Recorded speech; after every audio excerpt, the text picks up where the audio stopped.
بسم اللہ الرحمن الرحیم۔ دیکھتی آنکھوں اور سنتے کانوں کو ہمارا سلام پہنچے۔ یہ ویڈیو واقعی ہی بہت انفارمیٹیو ہے، پلیز اسے مکمل دیکھیے گا۔ یہ قوم کہاں سے آئی تھی اور ان کا جد امجد کون تھا؟ ان کی تاریخ صحیح معنوں میں چنگیز خان سے شروع ہوتی ہے، کیونکہ یہ مغلوں کا پہلا بادشاہ تھا جس نے منگول سلطنت کی بنیاد رکھی۔ اسی نام یعنی مغول سے مغل نام نکلا ہے۔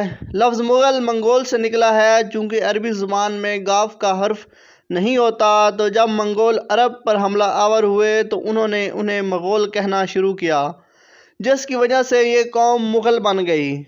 مغول یا منگول موجودہ منگولیا، روس اور چین اور خصوصاً وسط ایشیائی سطح مرتفع صحرائے گوبی کے شمال اور سائبیریا کے جنوب سے تعلق رکھنے والی ایک قوم ہے۔ مغل اردو زبان میں جنوبی ایشیا کے ایک قبیلہ یا ذات کا نام ہے، جس کو فارسی اور عربی میں مغول لکھتے ہیں۔ بھارت، پاکستان، افغانستان اور بنگلہ دیش سے متعلق ان لوگوں کی ایک بڑی تعداد موجود ہے جو مغلوں نے مختلف ادوار میں وسط ایشیا سے حملوں کے دوران آباد ہوئے۔ دیگر قومیں جیسا کہ ترک اور ایرانی تارکین وطن بھی یہاں آباد ہوئے۔ تمام وہ لوگ جو مغل نسب کا دعویٰ کرتے ہیں مختلف وسطی ایشیائی ترکی مغلوں فوجوں کی اولادیں ہیں۔ چنگیز خان سے تیمور اور تیمور سے ظہیر الدین محمد بابر تک ایران اور جنوبی ایشیا پر حملے کے نتیجے میں یہ لوگ یہاں مقیم پذیر ہوئے۔ برنیر ایک فرانسیسی مسافر جس نے مغل شہنشاہ اورنگزیب کے دور حکومت کے دوران ہندوستان کا دورہ کیا تھا، اس کے مطابق قرون وسطی کے زمانے میں آل مغول نے مختلف فوجوں کے تحت جنوبی ایشیا فتح کیا تھا۔ مغل اصطلاح ایران، قزلباشی، ترکی اور تارکین وطن کے لیے بھی استعمال کی جاتی تھی۔ 17ویں صدی میں مغل لفظ مختلف گروہوں کی ایک بڑی تعداد کا احاطہ کرتا ہے۔ عام طور پر بھارت کے تمام مرکزی ایشیائی تارکین وطن، ازبک، چغتائی، تاجک، قیچاک، برلاس، قازق، ترکمن، کرغستان، اوغور یا افغانوں اور قفقاز کے تارکین وطن کے لیے بھی استعمال کیا جاتا تھا۔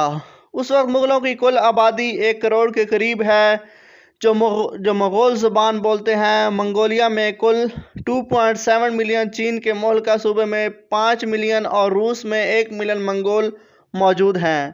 تاریخ عالم میں مغول کے اولین مشہور شخصیت چنگیز خان تھی۔ اس نے چین کے مشرقی ساحلوں سے لے کر یورپ کے وسط تک ایک عظیم سلطنت قائم کی۔ یہ تاریخ عالم کی سب سے بڑی سلطنتوں میں سے ایک تھی، جو مغرب میں ہنگری، شمال میں روس، جنوب میں انڈونیشیا اور وسط کے بیشتر علاقوں مثلاً افغانستان، ترکی، ازبکستان، کرغستان، آرمینیا، روس، ایران، پاکستان، چین اور بیشتر مشرق وسطی پر مشتمل تھے۔ مغول یا منگول سلطنت 13ویں اور 14ویں صدی میں ایشیا میں قائم کی گئی۔ یہ سلطنت مشرقی یورپ تک پھیلی ہوئی تھی۔ 1206 میں چنگیز خان نے اپنے آپ کو مغول قوم کا حاکم اعلان کیا۔ جب وہ 1227 میں مرا تو وہ وسطی ایشیا، شمالی چین اور مشرقی فارس کا کچھ حصہ فتح کر چکا تھا۔ چنگیز خان کے بعد اس کے جانشینوں نے فتوحات کا سلسلہ جاری رکھا، یہاں تک کہ منگول سلطنت مشرقی یورپ سے مغربی ایشیا تک پھیل گئی، جس میں مشرقی وسطی اور وسطی ایشیا میں شامل تھے۔ مغلوں میں دوسرا سب سے بڑا بادشاہ امیر تیمور لنگ کو مانا جاتا ہے۔ تیمور ایک منگول قبیلے برلاس سے تعلق رکھتا تھا۔ برلاس قبیلہ کیات قبیلے کی ذیلی شاخ ہے، جس کا چنگیز خان کے خاندان سے قریبی تعلق تھا۔ تیمور لنگ کا تعلق سمرقند سے تھا۔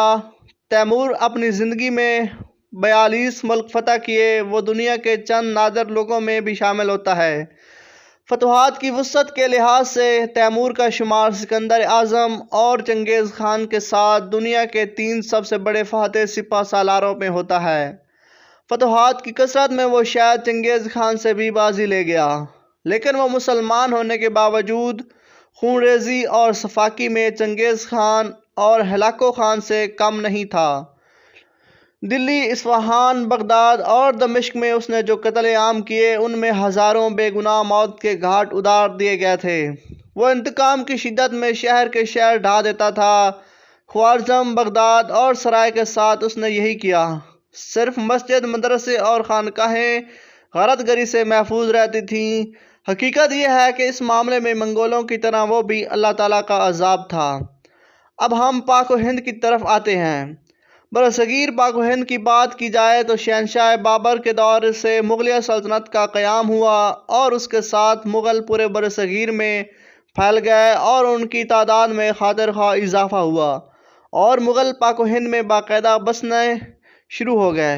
مغلیہ سلطنت 1526 سے 1857 تک برصغیر پر حکومت کرنے والی ایک مسلم سلطنت تھی، جس کی بنیاد ظہیر الدین بابر نے 1526 میں پہلی جنگ پانی پت میں دلی سلطنت کے آخری سلطان ابراہیم لودھی کو شکست دے کر رکھی تھی۔